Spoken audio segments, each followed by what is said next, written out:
What's it just like to just sit here and soak it in?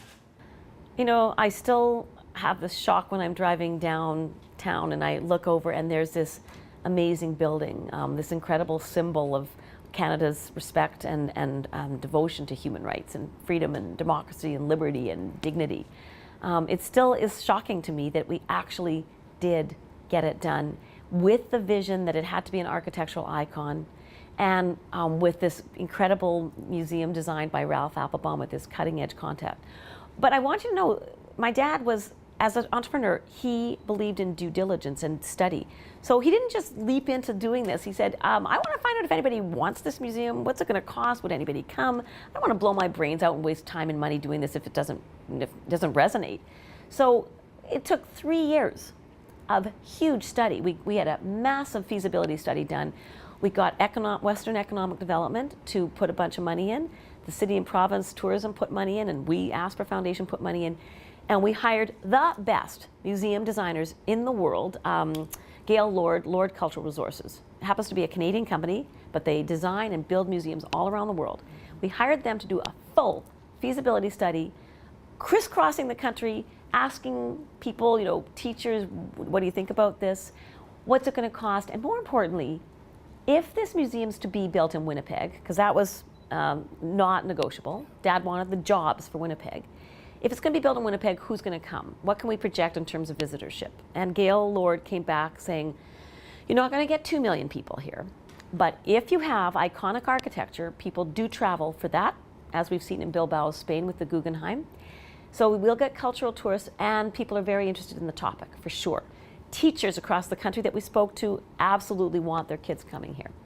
So they said, if you have great content and you got to go for iconic architecture, we project 250,000 visitors a year based on what the Manitoba Museum gets, what Forks gets. So it was based on a hugely scientific, thorough study.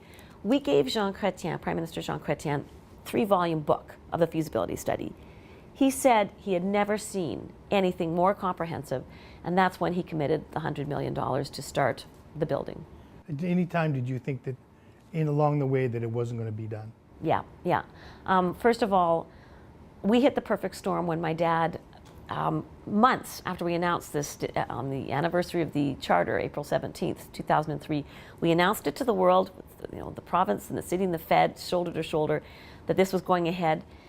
And just a few months later, on his way to Vancouver to announce the International Architectural Competition, Dad drops dead of a heart attack, fatal heart attack.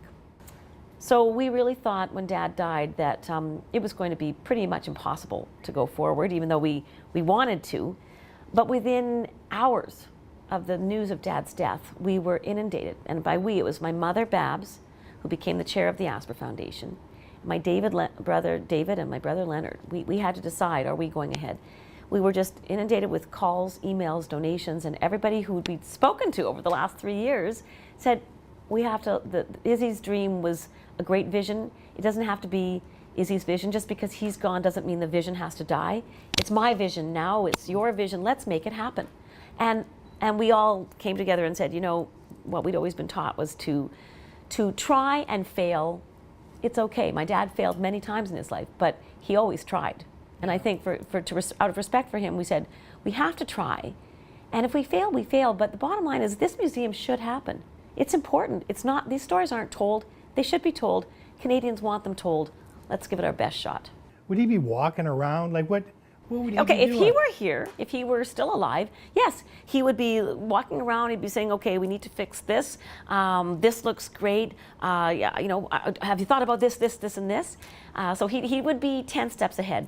The most important thing for him, though, would be to walk in and see this place filled with young people.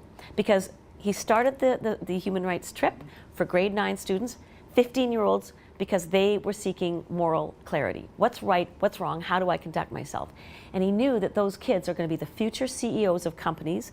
They're going to be the future politicians and journalists and educators and spiritual leaders, and they're going to change the world. So for him, he said, yeah, the building would be great, but honestly, he said, if this building isn't filled with kids who are going to go forth and become, you know, wearing the human rights star that we wore, they're going to be human rights stars. They're not going to be bystanders. They're going to be human rights champions.